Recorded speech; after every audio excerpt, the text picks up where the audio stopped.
Morning everyone. This is Nilofer ma'am. I hope you all are fine at your homes and your study is going well. So as you all know that we are doing the syllabus of internal assignment B1. Our subject is SST and in SST we are doing geography. In today's video I will explain you worksheet 3. So before starting the work, what you all have to do, you all have to mention today's date in your copies, that is 9 November 2020. With this you will mention online classwork in your copies, and with this you will mention chapter 6 in your copies, and the topic of the chapter is major landforms of the earth. So as you all know that yesterday we have completed our chapter 5, and from today we are starting a new chapter of geography, that is chapter 6, major landforms of the earth. So it is mandatory to mention the chapter number and chapter name in your copies. So as you all have already seen that I have provided a YouTube link which is in two parts through which you can understand the whole chapter. So now let's come back to the worksheet of today. First of all, I will explain you keywords. The first keyword is internal process. So what is internal process? I have explained you in the chapter also. So you must have to watch that explanation video of chapter. So internal process, the process that originates inside the earth is called the internal process. So वो process जो अर्थ के पृथ्वी के अंदर चलती है उस process को हम internal process बोलते हैं. And what is external process? The process which works on the earth's surface is called external process. So वो process जो पृथ्वी की सतह के means the surface where we stand उसके ऊपर जो होती है वर्क करती है, that is called external process. Next आता है mountain. So a mountain is a high land mass with sharp sloping surface. जो mountain होता है वो एक high लैंड मास होता है, मतलब लैंड मास मीन्स होता है पृथ्वी का एक बड़ा सा टुकड़ा, which sharp sloping surface means sharp संकरा होता है, स्लोपिंग मीन्स ढलान वाला उसका सरफेस होता है. Next is plateau. It is an extensive relatively flat upland. It can be 90 to 9,000 metre high. So plateau क्या होता है? एक एक्सटेंसिव रिलेटिवली फ्लैट अपलैंड होता है, मीन्स नीचे से तो स्लैंटिंग होता है बट ऊपर जाकर जो उसका टॉप होता है that is flat.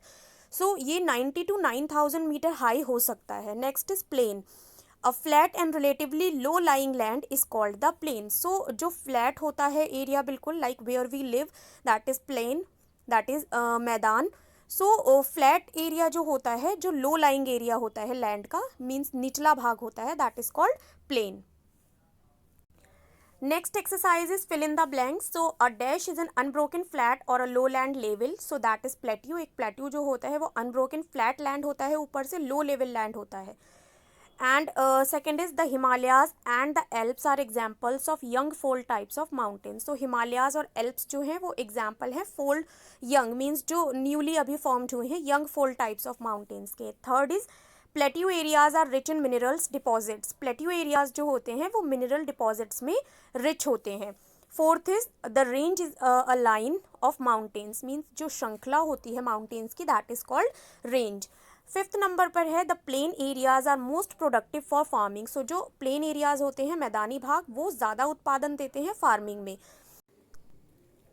So next exercise is give answers in one word. So the first one is the permanently frozen river of ice is called. Frozen river जो होती है आइस की जो permanently जमी हुई रहती है that is called glacier. Second question is the oldest plateau located in India. Bharat में जो located है सबसे oldest plateau means सबसे पुराना plateau that is Deccan Plateau.